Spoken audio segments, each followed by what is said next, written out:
اور ان قریب ایک باپ کی ذمہ داری بھی اس کے شانوں پر پڑنے والی تھی۔ شکریہ جناب۔ اس سے اوپر کے درجے کے لوگ یقیناً اس سے اتنے اخلاق سے پیش نہیں آتے ہوں گے، اس لیے معاذ کے رویے نے اسے خوش کر دیا۔ معاذ اس سے گرم جوشی سے ہاتھ ملاتا ہوا باہر نکل گیا۔ باہر نکل کر وہ چند قدم ہی آگے بڑھا ہوگا کہ تیز تیز قدموں سے اپنی طرف آتے بھگوان داس کو دیکھ کر حیران رہ گیا۔ آپ کی پتنی واپس آ گئی ہیں جناب، اور آپ کو یاد کر رہی ہیں۔ قریب آنے پر اس نے اطلاع دی۔ میں بس آ ہی رہا تھا، لیکن تم یہ بتاؤ کہ تمہیں کیسے پتا چلا کہ میں اس طرف ہوں؟ اس کی دانش میں اس کی طرف آتے کسی نے نہیں دیکھا تھا، اس لیے بھگوان داس کے سیدھا یہاں آنے پر حیران ہوا۔ یہاں کسی سے کچھ نہیں چھپتا، سب پتہ چل جاتا ہے۔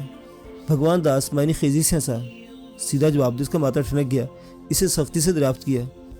مجھے تو نواب زادہ عبید صاحب نے حکم دیا تھا، اس نے جلدی سے بتا دیا۔ نواب زادہ عبید؟ لیکن انہیں کیسے پتا چلا کہ میں کہاں ہوں؟ اس کی تشویش میں مزید اضافہ ہوا۔ یہ تو آپ انہی سے پوچھنا۔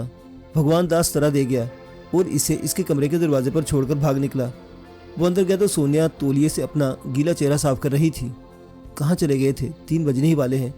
اسے دیکھ کر وہ بول اٹھی، بعد میں بتاتا ہوں، ذرا واش روم سے ہو آؤں۔ میں کامیاب لوٹی ہوں۔ واش روم سے باہر نکلے تو سونے نے اسے اطلاع دی۔ اس مختصر دورانی میں اپنا میک اپ تازہ کر چکی تھی اور ہمیشہ کی طرح خوبصورت اور متحرک دکھائی دے رہی تھی۔ گڈ۔ وہ الجھا ہوا تھا، اس لیے اس کی بات کا مختصر جواب دیا۔ سونے نے اس کے اس انداز کو محسوس کیا، لیکن گھڑی کی سوئیاں کچھ پوچھنے کی اجازت نہیں دے رہی تھی۔ وہ دونوں اپنے کمرے سے نکل کر عبید اور منیزہ تک پہنچ گئے۔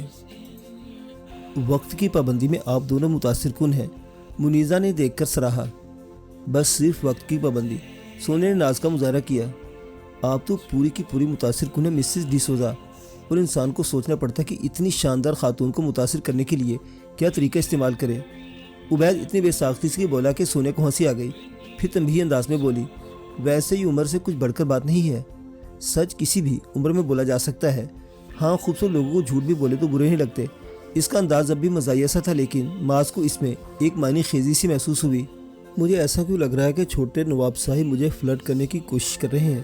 سونیا ایک بار پھر ہنسی۔ آپ غلط سمجھ رہی ہیں۔ اگر میرا ایسا کوئی ارادہ ہوتا تو آپ کے سرتاج جہاں تھے انہیں وہی مصروف رہنے دیتا اور کباب میں ہڈی بننے کے لیے ہرگز بھی واپس نہ بلواتا۔ اس نے کچھ شرماتے ہوئے سے لہجے میں اپنی صفائی پیش کی، لیکن معاذ کو اپنے ذہن میں اٹکا اٹکا کانٹا نکالنے کا موقع مل گیا۔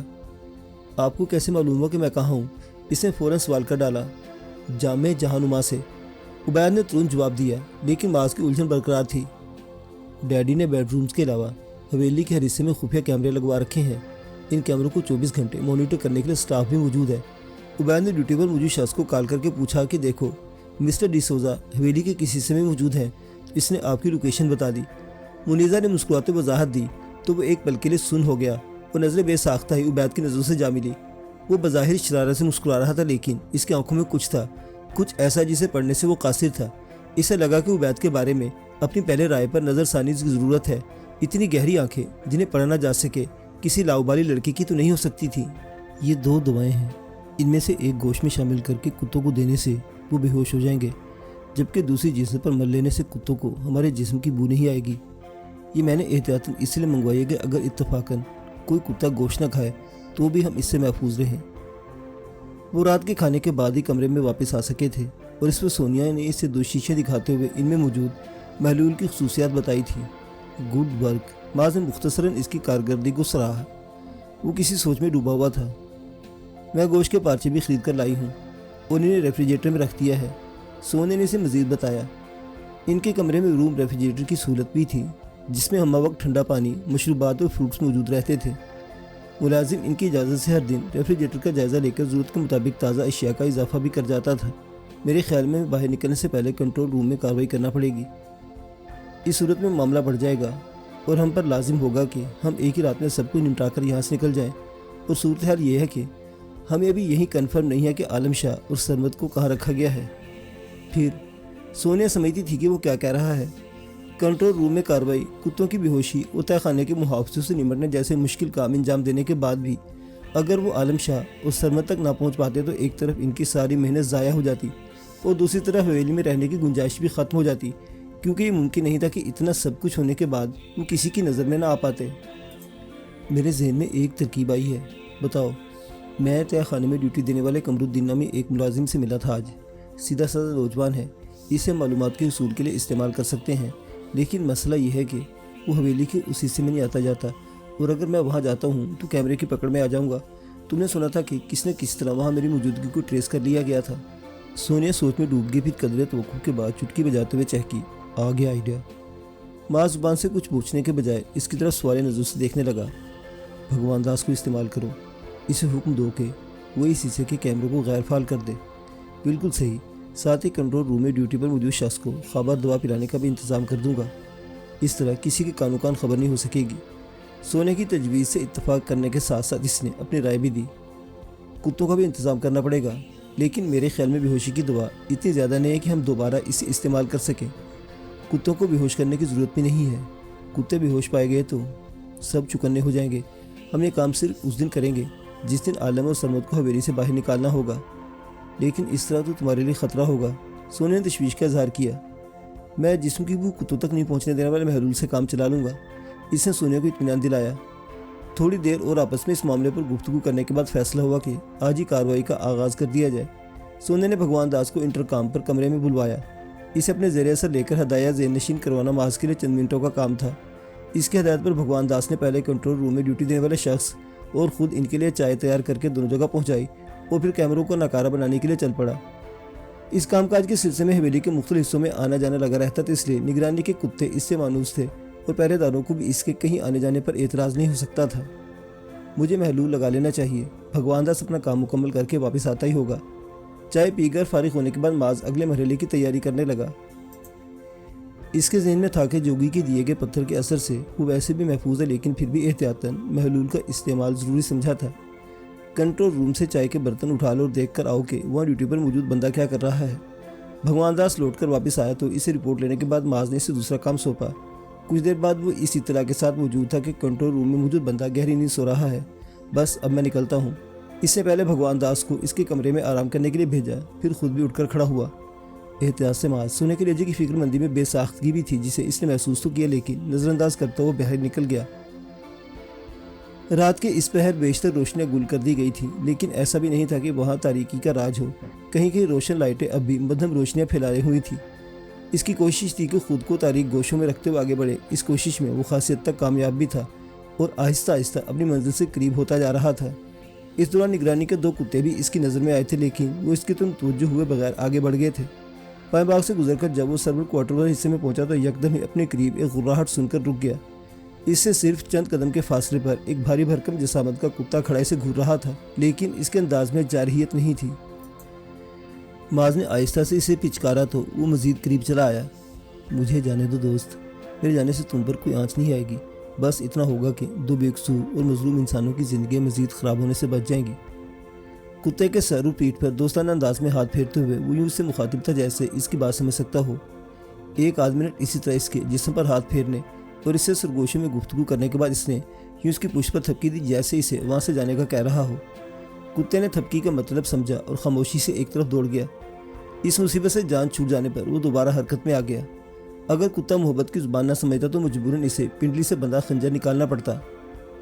قمرالدین والے کوارٹر کے سامنے پہنچ کر اس نے چند لمحے ارد گرد کی سنگن لی، پھر دروازے پر ہلکا سا دباؤ ڈال کر اسے چیک کیا۔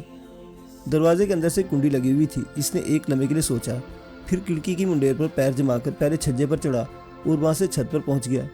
چھت سے کوارٹر کے سین مختصر سین میں کود جانا اس کے لیے کوئی بڑی بات نہیں تھی۔ خوش قسمتی سے اس طرف کھلنے والا کمرے کا دروازہ اندر سے بند نہیں تھا۔ وہ محتاط قدموں سے کمرے میں داخل ہوا اور اپنے اپنے بستر پر گہری نیند میں ڈوبے دو نفوس کو زیرو پاور کی بلب کی روشنی میں غور سے دیکھا۔ ان میں سے ایک قمرالدین تھا جبکہ دوسرا اس کے مقابلے میں پختہ عمر کا اور مضبوط کاٹھی کا مرد تھا، اور وہ اس مرد کے قریب گیا۔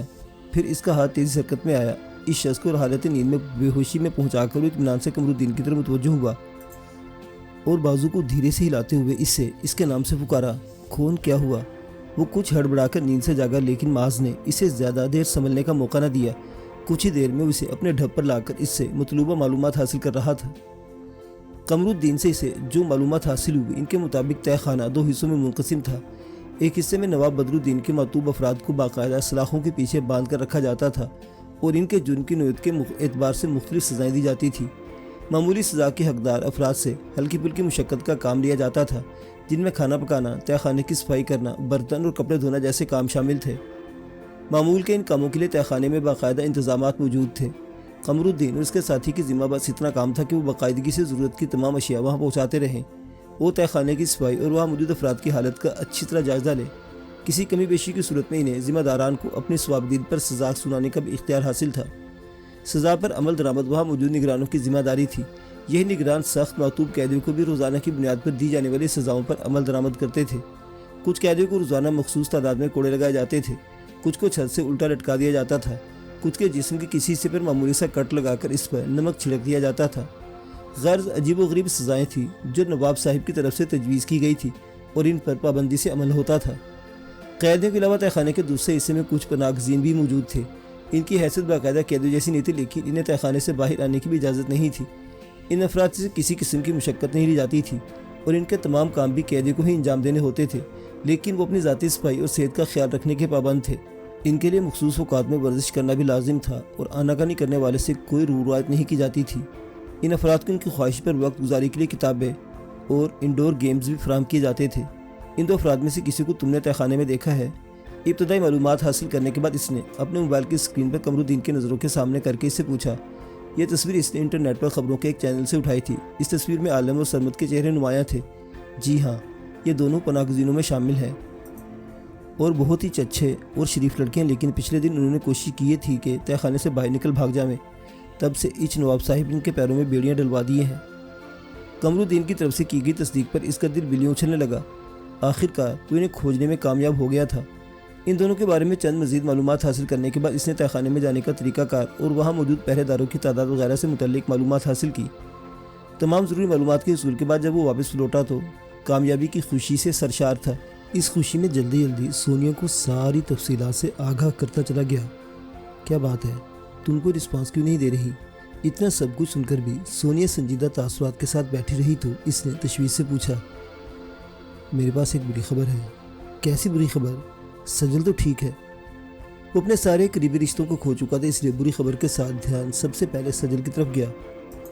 وہ ٹھیک ہے، لیکن اس کی حفاظت کے لیے اسے کسی دوسرے محفوظ مقام پر منتقل کرنا ضروری ہو گیا ہے۔ اگر اس کام میں دیر ہوئی تو اس پر بھی مصیبت آ سکتی ہے۔ ہوا کیا ہے؟ تم مجھے بتاتی کیوں نہیں ہو؟ وہ جھنجھلایا۔ میڈم ایکس کے ساتھی رادھا دیوی اور کالے خان تک پہنچ گئے ہیں اور اس وقت وہ دونوں ان کے قبضے میں ہیں۔ اس نے معاذ کی سماعتوں میں بم پھوڑا۔ تمہیں کیسے پتہ چلا؟ وہ بے قرار ہوا۔ میرے رابطے ہیں۔ ویسے بھی ابھی میں نے میڈم سے علیحدگی کا اعلان نہیں کیا ہے، اس لیے مجھے کوئی اطلاع ملنا بڑی بات نہیں ہے۔ وہ دونوں میرے محسن ہیں، مجھے ان کے بچاؤ کے لیے کچھ کرنا ہوگا۔ وہ اٹھ کر ٹہلنے لگا۔ ان سے پہلے تمہیں سجل کو شفٹ کرنا پڑے گا۔ ان دونوں کو اٹھانے کا مقصد محض تم تک پہنچنا ہے۔ جب رادھا اور کالے خان تمہارا پتہ نہیں بتا پائیں گے تو تم پر دباؤ ڈالنے کے لیے سجل تک رسائی حاصل کرنے کی کوشش کی جائے گی۔ گل خان کے بارے میں کیا اطلاع ہے؟ وہ یکدم سجل کے بارے میں کوئی فیصلہ نہیں کر سکتا تھا۔ اسے ابھی سونیا پر مکمل اعتماد نہیں تھا اور کچھ نہیں کہہ سکتا تھا کہ کہیں اس نے ہی اس سے سجل کا پتہ حاصل کرنے کے لیے یہ ترکیب نہ لڑائی ہو۔ گل خان کون؟ رادھا دیوی کی کوٹھی پر ملازم تھا، گارڈ کم کک سمجھ لو۔ اوہ، سونیا چونکی۔ مجھے معلوم ہے کہ کوٹھی میں داخل ہونے والوں کو مزاحمت کا سامنا کرنا پڑا ہے۔ شاید یہ اسی گل خان کا کارنامہ ہو، لیکن مجھے اس کے بارے میں تفصیل معلوم نہیں۔ ہمیں واپس دہلی جانا ہوگا، وہاں ہماری ضرورت ہے۔ میں اس کا مشورہ نہیں دوں گی۔ سونیا نے اس کی تجویز رد کی۔ کیوں؟ وہ چڑھا۔ ہو سکتا ہے اس حرکت کے پیچھے مقصد ہی تمہیں سامنے لانا ہو۔ ویسے بھی یہاں کامیابی کے ہمارے اتنے قریب ہے، اس کام کو ادھورا چھوڑ کر چلے گئے تو دوبارہ شاید موقع نہ مل سکے۔ یہ نواب وغیرہ بہت نازک مزاج لوگ ہوتے ہیں۔ آزمائشی عرصے میں ہی ہماری طرف سے کسی قسم کی کوتاہی ہم سے یہ موقع چھین سکتی ہے۔ اس نے معاذ کو سمجھانا چاہا۔ نواب صاحب سے کوئی معقول بہانہ بنا کر رخصت لی جا سکتی ہے۔ ویسے بھی عالم اور سرمد یہاں کسی بڑی پریشانی میں مبتلا نہیں، لیکن رادھا اور کالے خان کو معلومات کے حصول کے لیے بدترین تشدد کا نشانہ بنایا جا سکتا ہے۔ وہ سونے کے دلیل سے قائل نہیں ہوا۔ رادھا اور کالے خان کو کہاں تلاش کرو گے؟ سونیا نے گویا ہتھیار ڈال دیے۔ ان تک تم مجھے پہنچاؤ گی۔ تنظیم میں تمہارا ایک اہم مقام ہے، کیا تم اتنی معمولی سی معلومات بھی حاصل نہیں کر سکتی؟ معاذ نے اس کی آنکھوں میں آنکھیں ڈال کر کہا تو وہ اس کی شکل دیکھتی رہ گئی، پھر ایک ٹھنڈی سانس بھر کر بولی، اگر اس آزمائش سے تمہیں میرے خلوص پر یقین آ جاتا ہے تو میں اس سے گزرنے کے لیے تیار ہوں۔ گڈ، اب سوچنا یہ ہے کہ نواب صاحب سے کیا بہانہ بنانا ہے کہ وہ ہماری مجبوری کو سمجھ سکے۔ کسی عزیز یا دوست کی حادثاتی موت سے زیادہ معقول بہانہ کیا ہو سکتا ہے؟ وہ اس طرح منہ بنا کر بولی کہ پریشانی کے باوجود معاذ کے ہونٹوں پر مسکراہٹ آ گئی، لیکن یہ مسکراہٹ لمحاتی ہی تھی۔ اسے رادہ اور کالے خان کے ساتھ ساتھ سجل اور گل خان کی فکر بھی کھائی جا رہی تھی۔ مسئلہ یہ تھا کہ وہ کسی کو کال کرنے کا بھی رسک نہیں لے سکتا تھا۔ اگر کس طرح کال ٹریس ہو جاتی تو اس کی حویلی میں موجودگی کا دشمنوں کو علم ہو جاتا اور یہ اچھا نہ ہوتا کہ عالم اور سرمد ہنوز قید میں تھے۔ فکر نے اسے رات کے بچے کچھ حصے میں بھی سونے نہیں دیا۔ صبح ہوتے ہی نواب بدر الدین کی خدمت میں عرضی بھجوائی گئی۔ انہوں نے کمال مہربانی کا مظاہرہ کرتے ہوئے عرضی منظور کر لی اور یوں وہ سفر کے لیے تیار ہو گئے۔ سونے نے اپنے سامان کے ساتھ ساتھ ریفریجریٹر میں رکھے ہوئے گوشت کے پارچے بھی پیک کر لیے تھے کہ کہیں ان کے پیچھے ریفریجریٹر کی صفائی کرنے والا ملازم انہیں دیکھ کر چونک نہ جائے۔ ہمیں افسوس ہے کہ آپ کو ان حالات میں یہاں سے جانا پڑ رہا ہے۔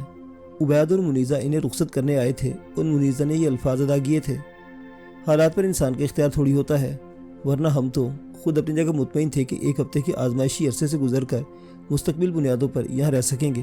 سونیا نے اس کا اشارہ تھپکتے ہوئے خود بھی افسوس کا اظہار کیا۔ ہمیں بھی آپ کو ساتھ پا کر خوشی ہوگی۔ یاد رکھے دوست کی آخری رسومات سے فارغ ہو کر آپ کو یہاں واپس آنا ہے۔ ہم بے چینی سے آپ کا انتظار کریں گے۔ منیزہ نے اس کا ہاتھ تھام کر خلوص سے کہا تو سونیا کے لبوں پر مسکراہٹ دوڑ گئی۔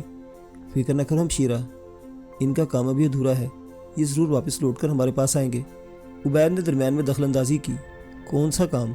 معاذ اس کے لہجے کی معنی خیزی پر چونکا۔ ہمیں پڑھانے کا کام، اور کون سا؟ عبید شوخی سے ہنسا تو معاذ کو بھی جبرن اپنے ہونٹوں پر مسکراہٹ لانا پڑی، لیکن وہ سوچنے پر مجبور تھا کہ عبید کے الفاظ کا وہ مطلب نہیں تھا جو اس نے بیان کیا تھا۔ معزز سامعین، یہ دلچسپ داستان ابھی جاری ہے، بقیہ واقعات اگلی قسط میں۔ دیکھتے رہیے اردو داستان۔ اللہ حافظ۔